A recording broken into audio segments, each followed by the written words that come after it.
आज बात करते हैं शरद पूर्णिमा की। इस बार शरद पूर्णिमा 6 अक्टूबर 2025 को पड़ रही है। इसके बाद बात करते हैं कि शरद पूर्णिमा क्यों मनाई जाती है। उससे पहले आप हमारे चैनल को लाइक, सब्सक्राइब तथा शेयर करिए। चलिए बात करते हैं शरद पूर्णिमा क्यों मनाई जाती है। इसके पीछे का कारण जानते हैं। हिंदू धर्म के अनुसार मान्यता है कि इस रात चंद्रमा धरती के सबसे पास होती है। शरद पूर्णिमा के व्रत की भी विशेष महिमा बताई गई है।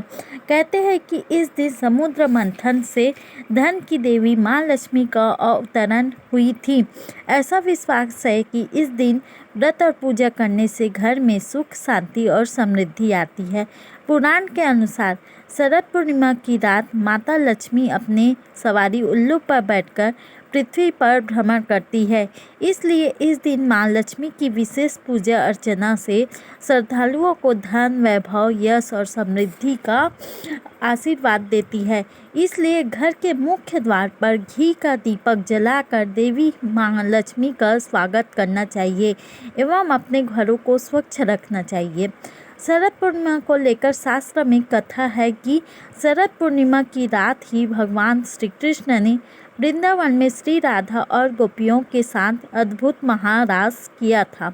कहा जाता है कि इस दिन भगवान कृष्ण ने गोपियों के संग नृत्य करने के लिए अनेक नृत्य नहीं बल्कि प्रेम और भक्ति आनंद का अद्वितीय प्रतीक भी माना जाता है। शरद पूर्णिमा की रात ही समुद्र मंथन के समय माता लक्ष्मी प्रकट हुई थी। यही कारण है कि शरद पूर्णिमा का दिन लक्ष्मी पूजन के लिए बेहद खास मानी जाती है। कई जगहों पर इस दिन कुंवारी कन्याएं सूर्य और चंद्रदेव की पूजा करते हैं और आशीर्वाद लेते हैं। अब बात करते हैं खीर की। आखिर क्यों खुले आसमान के नीचे रखी जाती है खीर? आपने अक्सर देखा या सुना या स्वयं रखे होंगे, रात को खीर खुले आसमान में। शरद पूर्णिमा के रात को आसमान के नीचे खीर रखने की परंपरा है। कहते हैं कि इस रात चांदों की रोशनी से अमृत की वर्षा होती है।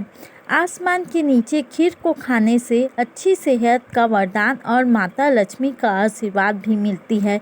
इसलिए लोग शरद पूर्णिमा की रात चंद्रमा की छाया में रखी खीर रखते हैं और फिर उसे अगले दिन स्नान करके पूजा पाठ करके उस खीर को खाते हैं। कहते हैं कि शरद पूर्णिमा की रात चांद की रोशनी में रखी खीर खाने से इंसान का भाग्योदय होती है और परिवार को रोग बीमारियों से मुक्ति मिलती है।